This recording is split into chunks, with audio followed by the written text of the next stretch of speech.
नमस्कार दोस्तों, आप सभी का स्वागत है हमारे YouTube चैनल तरुण जी के क्लास में। मैं हूं तरुण और आज मैं आपके लिए लेकर आया हूं अधिगम का जो क्रिया प्रसूत का सिद्धांत है जो स्किनर महोदय ने दिया था वो। और ये ना एग्ज़ाम के वेरियस से बड़ा इम्पोर्टेंट है, क्योंकि आप देखेंगे एग्ज़ाम्स में ये तो कंपलसरी पूछा ही जाता है कि क्रिया प्रसूत का सिद्धांत किसने दिया था। ये MP TET, UP TET, REET सभी एग्ज़ाम्स में पूछा जाता है। आजकल तो पीसीएस के एग्ज़ाम्स में भी मनोविज्ञान पूछने लगे हैं, तो इनको ध्यान से समझना। और चैनल पर नए हैं तो चैनल को सब्सक्राइब करना। क्या बोलता है हमारा ये टॉपिक। क्वेश्चन है कि क्रिया प्रसूत का सिद्धांत होता क्या है, समझिएगा। देखिए, उद्दीपन अनुक्रिया पर आधारित एक नवीन सिद्धांत है। किस पर आधारित? उद्दीपन अनुक्रिया पर। इसमें अनुक्रिया पुनर्बलन से संबंधित होती है, ना कि उद्दीपन के साथ। इसमें क्या लिखा हुआ है? पुनर्बलन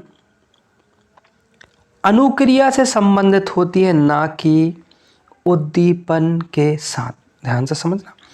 आगे क्या बोल रहा है कि स्किनर का यह सिद्धांत कार्यात्मक सिद्धांत है। पेपर पूछे क्रिया प्रसूत का सिद्धांत कैसा, तो ये कार्यात्मक सिद्धांत है जो थॉर्नडाइक के अंतर्गत चयन और संयोजन नियम पर आधारित है। ये भी आपको याद रखना। कैसे काम करता है समझिएगा। स्किनर ने, चूंकि आपको पता है स्किनर ने चूहे पर प्रयोग किया था, एक रैट पर प्रयोग किया था। आगे हम फिगर के माध्यम से समझेंगे। तो स्किनर ने व्यवहार को दो वर्गों में विभाजित किया है। एक तो है अनुक्रियात्मक व्यवहार, दूसरा है क्रिया प्रसूत व्यवहार। मतलब अनुक्रियात्मक व्यवहार मतलब रिस्पोंडेड बिहेवियर, और दूसरा है ऑपरेंट बिहेवियर। क्या होता है समझिएगा। इसमें भी ना अनुक्रिया भी दो प्रकार की बताई उन्होंने। कैसा? प्रकाश में आने वाले अनुक्रिया यह प्रेरक द्वारा प्रकाश में लाई जाती हैं, और उत्सर्जित अनुक्रिया प्रेरक द्वारा संबंधित नहीं है। मतलब एक तो प्रेरक द्वारा प्रकाश में लाई जाएंगी, दूसरी क्या होगी? नहीं लाई जाएंगी। कैसे? देखो, स्किनर के अनुसार क्या होगा, अनुक्रिया के समान ही अनुबंधन भी दो प्रकार के होंगे। एसआर पढ़ा होगा, एसआर थ्योरी। क्या बोलता है सुनना। एस मतलब कि उद्दीपक अनुबंधन, स्टिमुलस कंडीशनिंग, और एस कंडीशनिंग, और सेकेंड है अनुक्रिया अनुबंधन मतलब रिस्पॉन्स कंडीशनिंग। समझना कैसे। स्किनर अनुक्रिया अनुबंधन को अधिक महत्वपूर्ण मानते हैं, क्योंकि यह क्रिया प्रसूत व्यवहार का अनुबंधन है जो पुनर्बलन के साथ साथ संबंधित है। साथ ही स्किनर उत्सर्जित अनुक्रिया को अधिक महत्वपूर्ण मानते हैं, क्योंकि यदि एक क्रिया प्रसूत की घटित होने के बाद पुनर्बलन उद्दीपन प्रस्तुत किया जाए तो शक्ति में वृद्धि होगी। मतलब कि जैसे मैं आपको कोई चीज़ याद नहीं हो रही है, मैं उसको बार बार पुनर्बलित करूं और उसके लिए एक उद्दीपक प्रस्तुत करूं, तो उस चीज़ को आप इजीली तरीके से कंडक्ट करेंगे यदि हम बार बार उसको रिपीटेड करें। कैसे समझना। स्किनर ने क्या प्रयोग किया था आप समझिएगा। स्किनर ने चूहे और कबूतर पर प्रयोग किए। क्या है?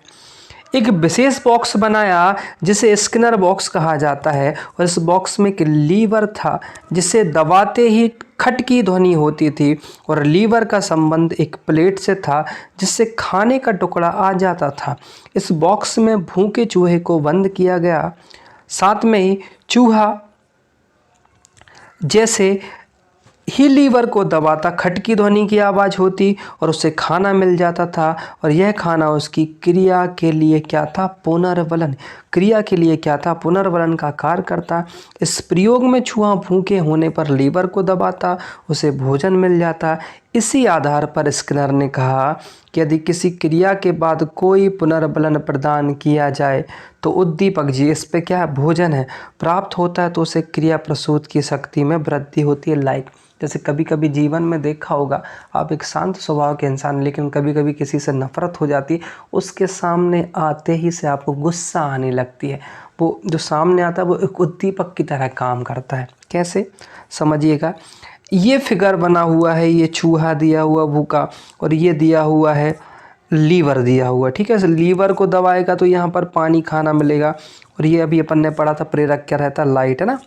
ठीक है, तो ये बार बार हो रहा था। अब देखो आगे कृतिकरण में क्या है।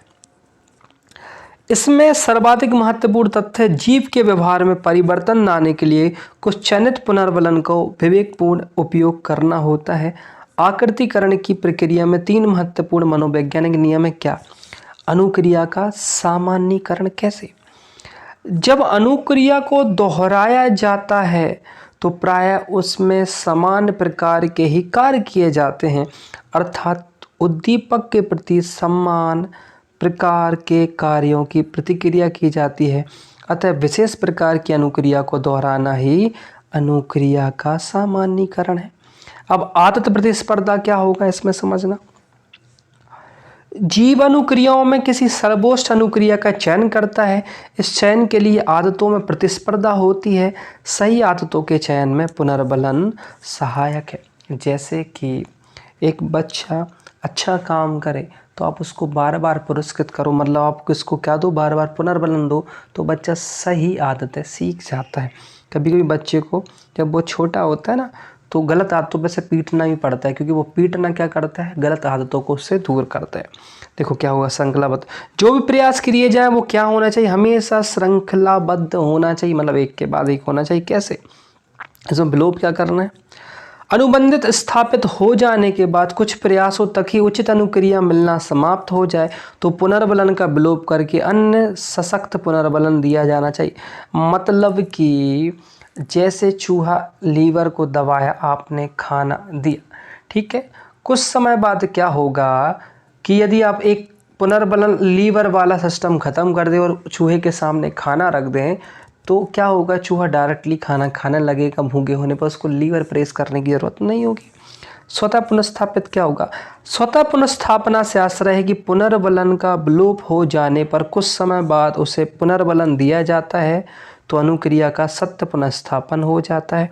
अब पुनर्बलन के संतृप्त क्या होंगे देखना, ये पेपर में दोनों पॉइंट आते हैं। दो प्रकार के पुनर्बलन है, सकारात्मक में आप पुरस्कार कर दो, किसी की प्रशंसा कर दो, और नकारात्मक में उसको दंड दे दो, निंदा। तो ये पूछा जा सकता है इनमें से कौन सा सकारात्मक पुनर्बलन, तो आपने प्रशंसा दे दी और पुरस्कार दे दिया, और नकारात्मक में आपने दंड दे दिया और निंदा। अब देखो अनुप्रयोग शिक्षा में क्या होंगे,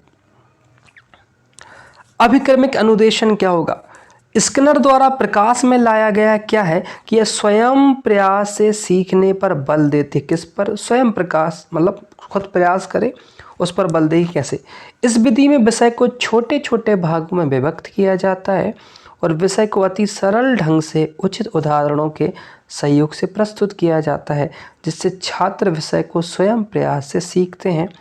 यह विधि सरल से कठिन के सिद्धांत पर आधारित है। ये जरूर याद करिए, किस सिद्धांत पर, सरल से कठिन पर। और विषय वस्तु की समाप्ति पर मूल्यांकन प्रश्न प्रस्तुत किए जाते हैं, जिससे छात्र की उपलब्धि का आकलन हो जाता है। अभिक्रमिक अनुदेशन के क्या क्या विशेषता, मतलब कि एक बड़ा टॉपिक है तो आपको उसको छोटे छोटे डिवाइड कर लेना पार्ट में, और इसके लिए आपको उपयुक्त उदाहरण देना, एग्जाम्पल्स मस्ट भी, है ना, बिल्कुल होना ही चाहिए एग्जाम्पल, जब जाके बच्चा समझा और लास्ट में आप उसका क्या ले लो भैया, मूल्यांकन। तो ये सरल से कठिन पर चलेगा। इसमें देखो विशेषताएं क्या होंगी, वस्तु को हम छोटे छोटे पदों में विभक्त करेंगे, छात्र अध्यापक की सहायता के बिना स्वयं ही अपनी गति से सीखता है, प्रत्येक प्रश्न को सही हल करने के उपरांत ही दूसरा प्रश्न आता है, और यह विधि व्यक्तिगत विभिन्नता के सिद्धांत पर आधारित है, जिसमें छात्र अपनी क्षमता के अनुसार आगे बढ़ता है।